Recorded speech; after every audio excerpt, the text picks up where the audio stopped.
अस्सलाम वालेकुम, आप देख रहे हैं कैपिटल टीवी और मैं हूं रुखशान मीर।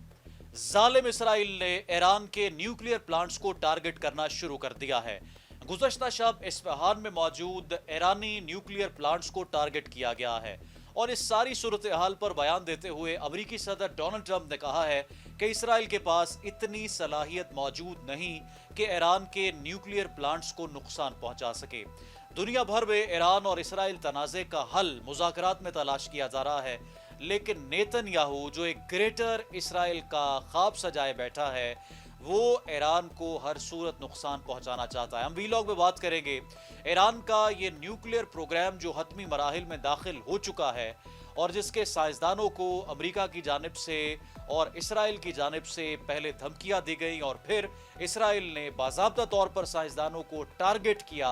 आखिर ये न्यूक्लियर प्रोग्राम कितना बड़ा और कितना ताकतवर है और ईरान के किन किन शहरों में मौजूद है, इंतहाई अहम तफसीलात आपके सामने रखने जा रहा हूँ। इंटरनेशनल एटॉमिक एनर्जी एजेंसी ने 2003 में पहला मुआयना किया था जिसमें ईरान की जौहरी सरगर्मियों का इंकशाफ हुआ।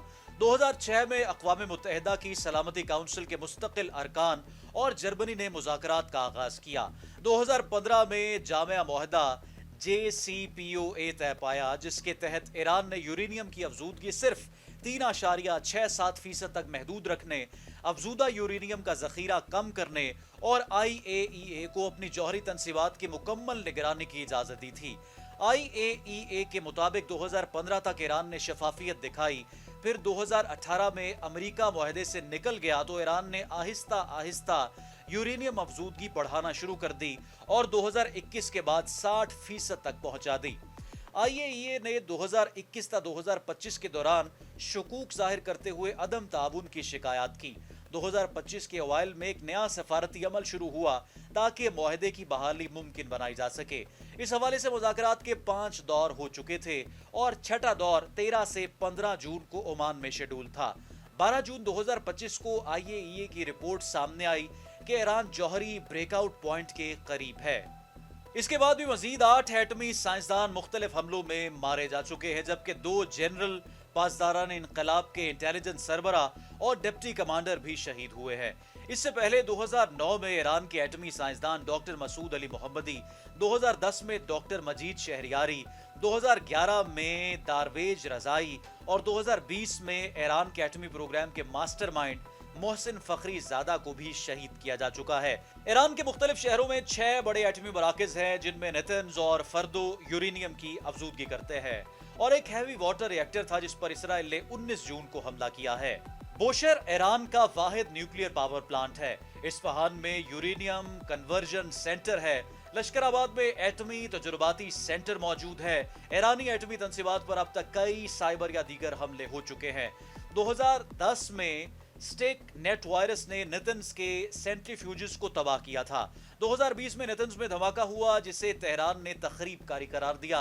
फिर 2021 में एक हमला हुआ और जिससे बिजली का निजाम दरहम बरहम हो गया। ईरान ने इन हमलों के इसराइल पर इल्जामात लगाए हैं। इसराइल ने 13 जून से अब तक ईरान के 5 एटमी पॉइंट्स यानी तनसीबात नेतन्स, इस्फहान, एरिक, खुंदाब और फर्दो को फिर से निशाना बनाया है। इसराइल मुसलसल ईरानी न्यूक्लियर प्लांट्स को टारगेट करके भी नाकामी का ही सामना कर रहा है। ईरान में जिन जिन मकामात पर हमला किया जा रहा है या मिसाइल दागे जा रहे हैं वहां पर न्यूक्लियर प्लांट्स को तो नुकसान नहीं पहुंच रहा, अलबत्ता करीबी इमारतों को जरूर नुकसान पहुंच रहा है और ईरान भी इस हवाले से एक बड़ी जामे पॉलिसी वाजे कर चुका है। वज़ारान इनकलाब के सरबरा आयतुल्लाह खामिनाई ये वाजे कर चुके हैं कि किसी तौर भी ईरान अपने हमलों को उस वक्त तक रोकने को तैयार नहीं होगा जबकि इसराइल इस सारे मामले पर पीछे नहीं हटता और ईरान के न्यूक्लियर प्रोग्राम से अपनी निगाहें नहीं हटाता। आप देखेंगे 57 मुसलमान ममालिक में से पाकिस्तान तो एक एटमी ताकत है और ईरान एटमी ताकत बनने जा रहा है, लेकिन ये तमाम तर ममालिक जो कि ईरान के एटमी प्रोग्राम पर खदशात का इजहार कर रहे हैं, इनके पास अपना न्यूक्लियर प्रोग्राम मौजूद है और उस पर कई दहाइयों से ये काम मुकम्मल कर चुके हैं, लेकिन ईरान के न्यूक्लियर प्रोग्राम को किसी तौर जो है वो हतमी मराहिल में दाखिल नहीं होने दे रहे। दूसरी जानिब मक्कार इसराइली वजीर दिफा ने यह बयान दागा है कि खुद फोर्स के सरबरा को اسرائیل نے ٹارگٹ کیا ہے اور وہ شہید ہو چکے ہیں، اور دیگر جو قدس فورس کے اہم کمانڈرز ہیں ان کو ٹارگٹ کرنے کے لیے اسرائیل جو ہے وہ دوبارہ سے ایک آپریشن لانچ کرنے جا رہا ہے۔ گزشتہ 8 دنوں کے دوران ایران نے اسرائیل پر جو حملے کیے ہیں اس سے اسرائیل کو ناقابل تلافی نقصان پہنچا ہے، اور 8 دنوں میں ایران کے میزائل حملوں میں 24 اسرائیلی ہلاک اور 1150 زخمی ہوئے ہیں، اور ان زخمیوں میں 16 کی حالت تشویشناک ہے، جبکہ نیتن یاہو کی پریس کانفرنس کے دوران بھی اسرائیل کی اہم عمارتوں کو زمیں بوس ہوتے ہوئے دیکھا گیا ہے۔ پاکستان اس ساری صورتحال پر مذاکرات کے ذریعے ہی ایران اور اسرائیل جنگ کا خاتمہ اور سیز فائر چاہتا ہے، اور امریکی صدر ڈونلڈ ٹرمپ بھی اس حوالے سے یہ واضح کر چکے ہیں کہ سیز فائر ہونا بہت ضروری ہے۔